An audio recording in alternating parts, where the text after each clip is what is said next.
Magandang umaga, kumusta po? Narito po ulit ang update natin para sa lagay ng ating panahon ngayong umaga po ng August 23, 2024 na kung saan sa ngayon ay patuloy pa rin po na easterlies ang hangin na umiiral dito po sa ating bansa. Habang sa labas po ng ating area of responsibility sa silangan ng Luzon ay nananatili po na may isang bagyo na mayroon pong international name na Shanshan.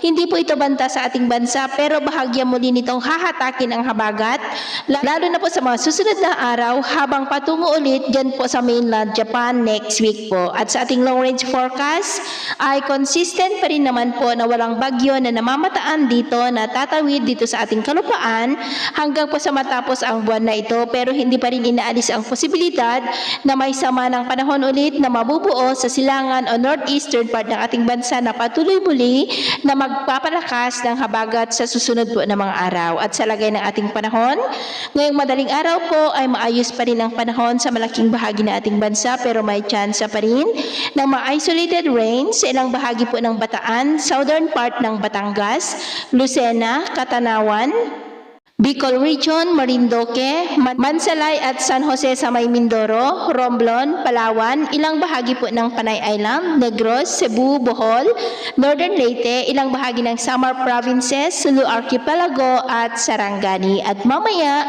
ay sisikat po ang araw sa malaking bahagi ng ating bansa, pero may tsansa pa rin ng maulap na kalangitan with isolated rain sa ilang bahagi ng Southern Quezon, Polillo Island, Oriental Mindoro, Bicol Region, ilang bahagi ng Panay Island, Palawan, Romblon, Negros, Cebu, Bohol, Southern Leyte, Eastern Samar at Sarangani. At mamayang hapon, mas mataas muli ang tsansa ng maulap na kalangitan with isolated light to heavy rain sa malaking bahagi ng ating bansa, lalo na po dyan sa may Southern Luzon, Visayas at Mindanao.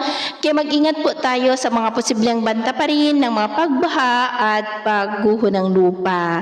At sa atin naman pong mga baybayin, wala naman po tayong nakatas na namang gale warning signal, pero iba yung pag-iingat lamang po kung papalaot tayo para po mas makaiwas sa mga sakunang pangkaragatan. So yun po ang latest update natin sa araw na ito. Ako po muli si James na nagsasabing sa kahit anong pagsubok po na darating sa ating buhay, wag na wag po tayong mawawalan ng pag-asa. Thank you and God bless.